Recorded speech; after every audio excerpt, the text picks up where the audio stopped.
Hello વિદ્યાર્થી મિત્રો, છેલ્લા પિરિયડમાં આપણે આંકડાશાસ્ત્રમાં કંઈક શીખ્યા હતા. યાદ હોય તો તમને લોકોને કીધું હતું આ બધા સૂત્રો તૈયાર કરજો.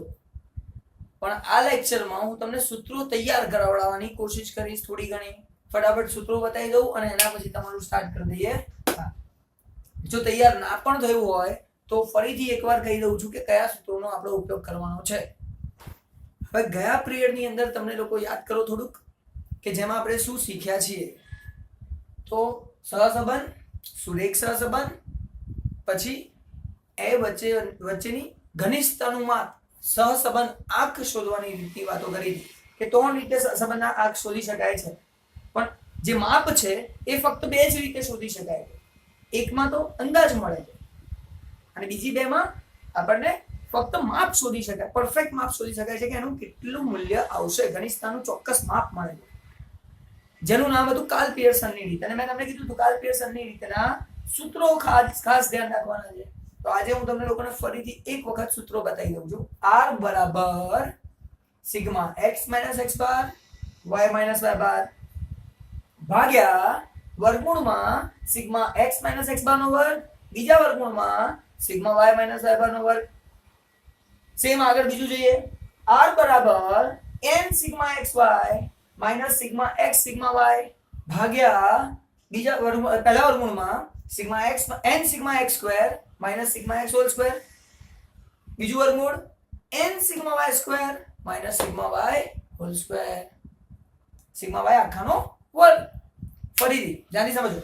R બરાબર n sigma xy minus sigma x sigma y ભાગ્યા વર્ગમૂળમાં n sigma x square minus sigma x આખાનો સ્ક્વેર બીજા વર્ગમૂળમાં n સિગ્મા y નો વર્ગ માઇનસ સિગ્મા y આખાનો વર્ગ. ત્રીજું R બરાબર n sigma uv minus sigma u sigma v ભાગ્યા વર્ગમૂળમાં n sigma u square minus sigma u આખાનો સ્ક્વેર બીજા વર્ગમૂળમાં n sigma v square minus sigma v આખાનો સ્ક્વેર. તો આ 3 સૂત્રો તમને કાર્લ પિયર્સનને આપેલા છે. ઘણા બધા સૂત્રો છે પણ આજે આપણે આ 3 સૂત્રો માટે ચર્ચા કરીશું. તમારા માટે મેં એક જોરદાર દાખલો બનાવ્યો છે. મેં બનાવ્યો છે જે તમારી ચોપડીમાં નથી. એ દાખલો એટલા માટે બનાવ્યો છે કે જેથી તમને ખબર પડે કે કોઈ પણ રીતથી દાખલો ગણો, આ 3 માંથી કોઈ બી રીતે દાખલો ગણો, તમારો જવાબ સરખો જાય અને સહેલાઈથી ખબર પડી જાય. અને 3 રીતોને તમને ગણતા આવડી જાય. જો તમને આ 3 રીત ગણતા આવડી ગઈ તો આપણા બોર્ડમાં 5 માર્ક પાક્કા. એટલે એ પરફેક્ટ ગણતા તમે શીખી જાઓ પછી તમને ચોપડીના દાખલાઓ હું તમને આપીશ જે તમારે બહુ સરળતાથી પતી જશે. તો ધ્યાનથી પહેલા તો 3 રીતો, 3 સૂત્રોને કેવી રીતે વાપરવા આજે એ શીખવાનું છે. એમાંથી પહેલા સૂત્રની વાત કરીશું. Sigma x minus x bar y minus y bar ભાગ્યા વર્ગમૂળમાં sigma x minus x bar નો વર્ગ બીજા વર્ગમૂળમાં sigma y minus y bar નો વર્ગ. હવે તમને દાખલામાં શું આપ્યું હશે ગયા વખતે મેં તમને કીધું હતું યાદ હોય તો, અને ના પણ કીધું હોય તો યાદ કરીએ ફરીથી ધ્યાનથી. તમને જો યાદ ના હોય તો આપણે ફરીથી યાદ કરીએ. જો એવું કીધું સહસંબંધાંકની ગણતરી કરો. કઈ રીતે? સહસંબંધાંકની ગણતરી કાર્લ પિયર્સનની રીતે કરો. અથવા એવું કીધું સહસંબંધાંકની ગણતરી કાર્લ પિયર્સનની ગુણન પ્રઘાતની રીતે કરો. ધારો કે તમને એવું કીધું હોય સહસંબંધાંકની ગણતરી ગુણન પ્રઘાતની રીતે કરો, તો આવી 3 રીતે તમને પ્રશ્ન પૂછી શકે છે. કાર્લ પિયર્સનની રીતે ગણો, ગુણન પ્રઘાતની રીતે કરો, કાર્લ પિયર્સનની ગુણન પ્રઘાતની રીતે સહસંબંધાંકની ગણતરી કરો. તો જ્યારે પણ તમને ગણતરી કરવાનું કે તો ગણતરી કરતી વખતે તમારે યાદ રાખવું પડશે કે તમે કાર્લ પિયર્સન કે છે, સ્પીયરમેન કે છે, આ 2 રીતે આપણે ગણતરી કરી શકીએ. તો કાર્લ પિયર્સનની જે રીત છે એ 3 રીતે પૂછી શકે છે જે મેં તમને શબ્દો કીધા. હવે એમાંથી પહેલા સૂત્રનો ઉપયોગ કરીને કેવી રીતે દાખલો ગણી શકાય એ હવે આપણે ચર્ચા કરીશું અને ધ્યાનથી સમજવાની કોશિશ કરજો. તમને દાખલામાં શું આપ્યું હશે? એક તો આવું લખ્યું હશે ગણતરી કરો, અને બીજું આવી x અને y ની કિંમત આપેલી છે. બ્લુ કલરથી જે લખ્યું છે ને વાદળી કલરથી, બસ એટલું જ આપ્યું હશે. આ બધું જવાબ છે. જેથી લખવામાં ટાઈમ ના બગડે અને તમારો દાખલો ફટાફટ થઈ જાય. ચલો તો x અને y ની કિંમત આપેલી છે, બીજું કશું જ નથી આપ્યું, આ બધું નથી આપેલું, ફક્ત આ બે વસ્તુઓ તમને આપેલી છે.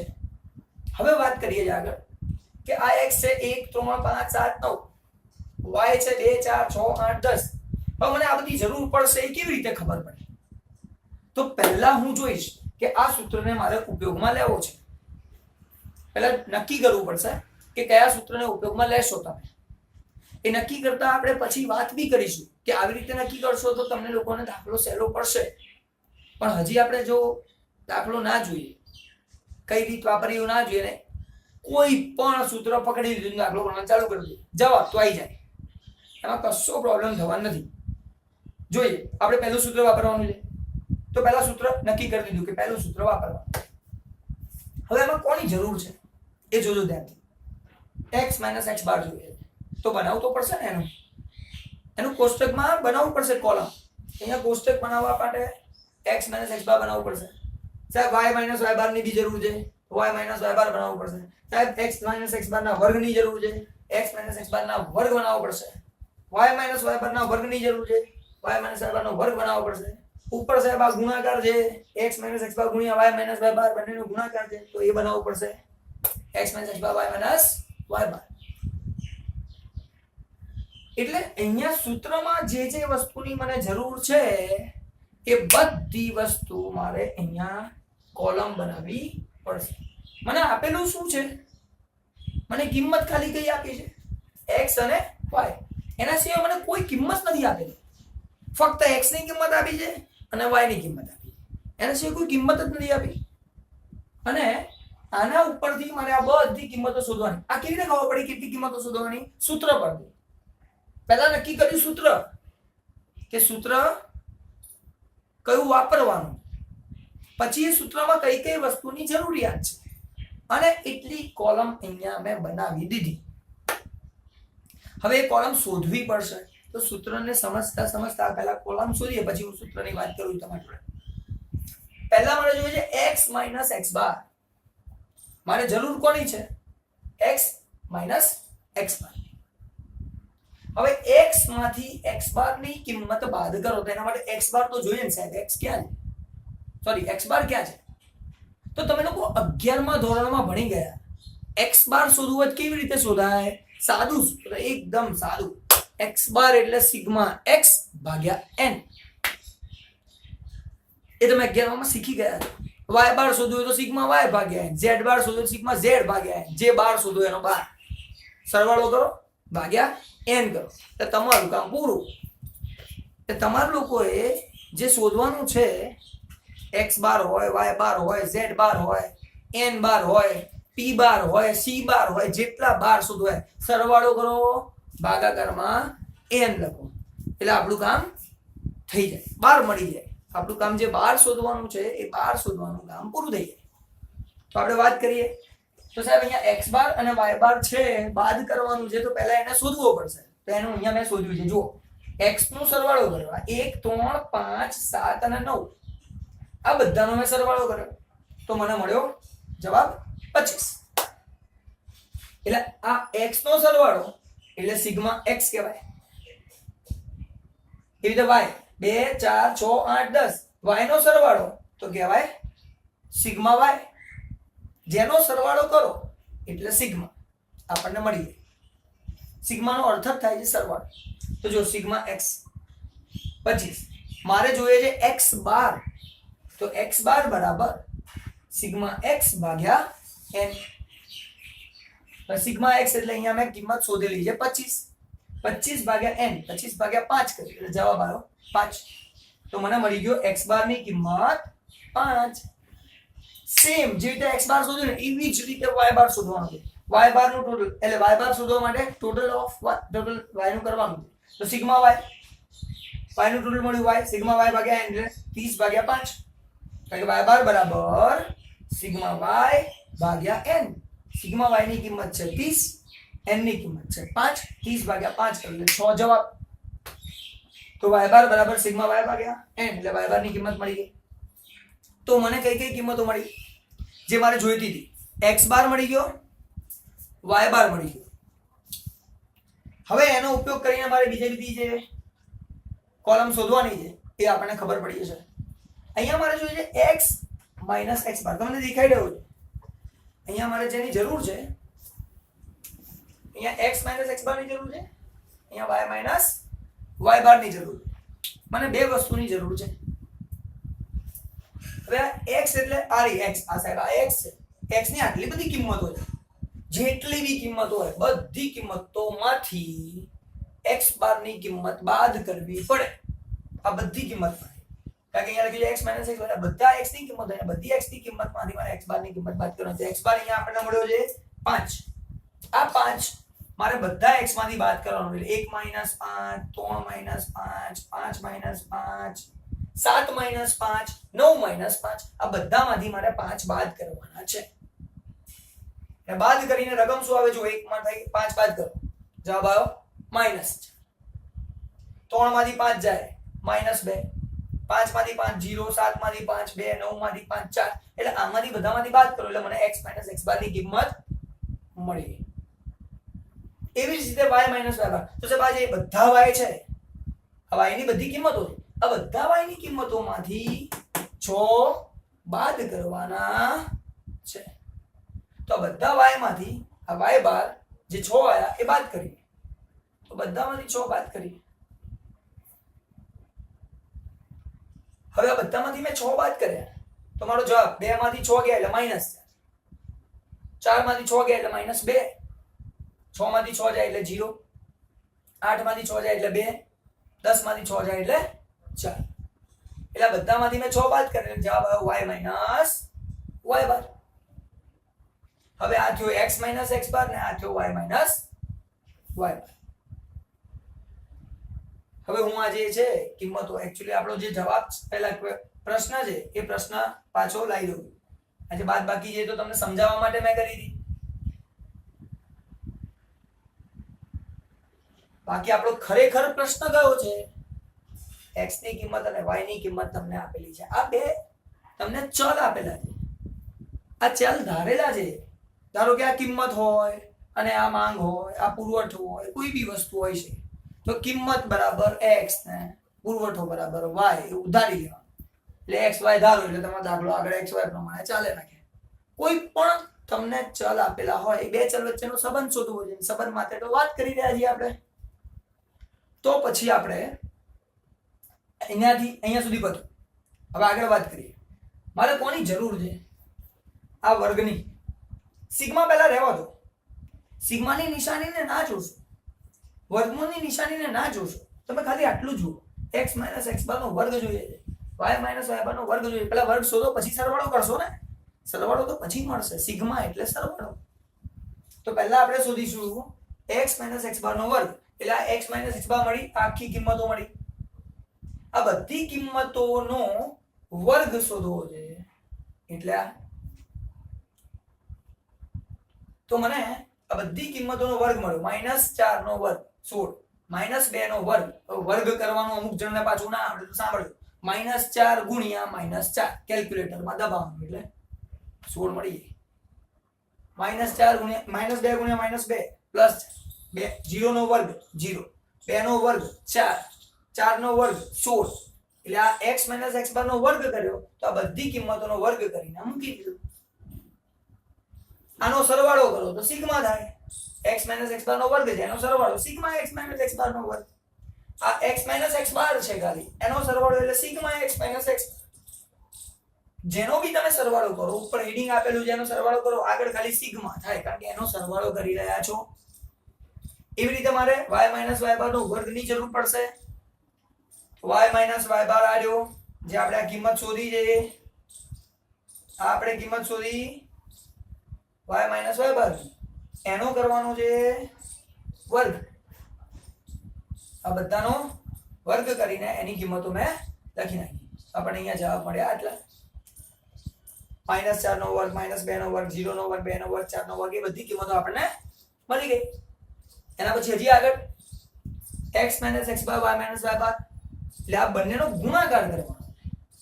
ગુણાકાર કેવી રીતે? તો જુઓ આ x x બાર આ y y બાર છે.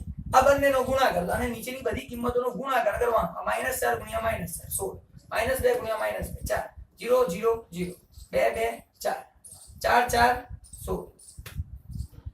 ગુણાકાર કરો તો તમને મળી ગયો x - x bar y - y બાર. આ બધાનો સરવાળો કરો એટલે લખાય ખાલી સિગ્મા. દરેકમાં જો સિગ્માની નિશાની લખાય એનાથી વધારે કશું નથી થતું. જો સિગ્મા x - x બાર, x - x બારનો સરવાળો, સિગ્મા y - y બાર, y - y બારનો સરવાળો, x - x બારનો વર્ગ એટલે એનો સરવાળો એટલે સિગ્મા x - x બારનો વર્ગ, y - y બારના વર્ગનો સરવાળો, સિગ્મા y - y બારનો વર્ગ. આ બંનેનો ગુણાકાર છે કે એનો સરવાળો એટલે સિગ્મા લગાડ દો ખાલી, sigma x - x bar, y - y બાર. તો આપણને જે કિંમત મળી એ કિંમત કઈ મળી? આ બધી સરવાળાની કિંમતો મળી. હવે મારે કઈ જરૂર છે? હવે મારી જરૂરિયાતની વાત કરીએ. સૂત્રમાં જોઈએ આપણે. પહેલા સૂત્રમાં મને કોની જરૂર છે? તો પહેલા સૂત્રમાં sigma x - x bar y - y બાર ની જરૂર છે. તો આ રહ્યું x - x bar y - y બાર એનું ટોટલ એટલે sigma x - x bar y. તો આ કિંમત મળી ગઈ 40. તો પહેલી કિંમત મને મળી ગઈ. જે મારે ઉપર અંશમાં જોઈએ છે. હવે છેદમાં નીચે જોઈએ.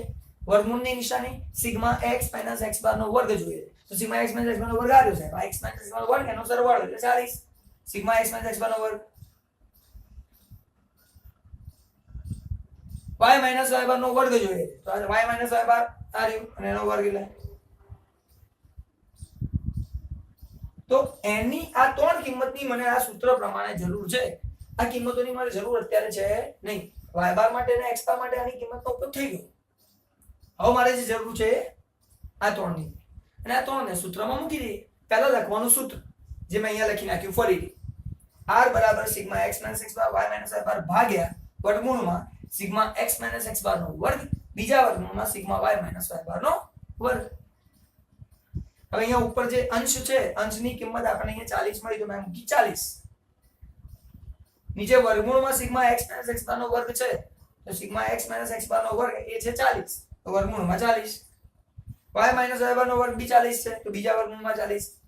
આ ઉપરના 40 અંશના m ના m ભાગાકારમાં વર્ગમૂળમાં 40 ગુણ્યા વર્ગમૂળમાં 40 બંનેનો ગુણાકાર કરો તો વર્ગમૂળની નિશાની હટી જાય. જવાબ આવે 40. 40 ભાગ્યા 40 જવાબ આવશે 1.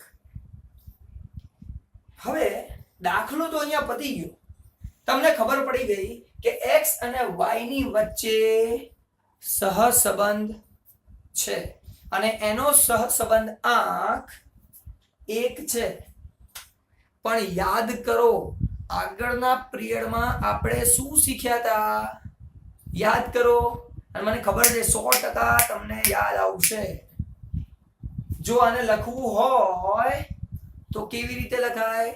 જો સહસંબંધાંકની કિંમત 1 આવે, જો સહસંબંધાંકની કિંમત 1 આવે તો અહીંયા જવાબમાં શું લખાય?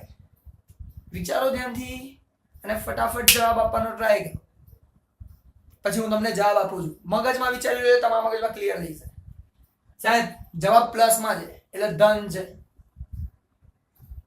અને એક જવાબ છે. મહત્તમ જવાબ 1 હોય અને 1 હોય એટલે સંપૂર્ણ છે. તો અહીંયા આપણે જવાબ લખીશું સંપૂર્ણ ધન સહસંબંધ. તો r ની કિંમત સહસંબંધાંકની કિંમત 1 મળે તો સંપૂર્ણ ધન સહસંબંધ છે. x અને y વચ્ચે સંપૂર્ણ ધન સહસંબંધ છે એમ કહેવાય. આ થઈ ગયો આપણો જવાબ. તો છેલ્લે આવું લખો એટલે તમારા પૂરેપૂરા 5 માર્ક્સ.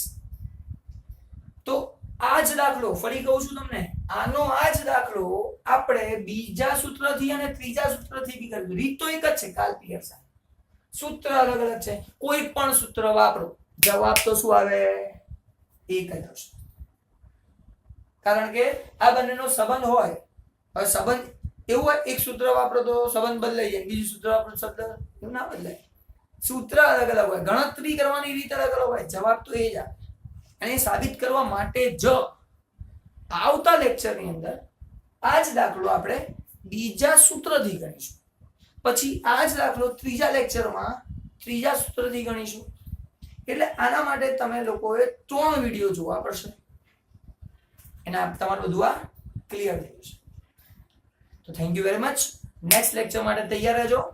આ જ દાખલો બીજા સૂત્રથી. Thank you.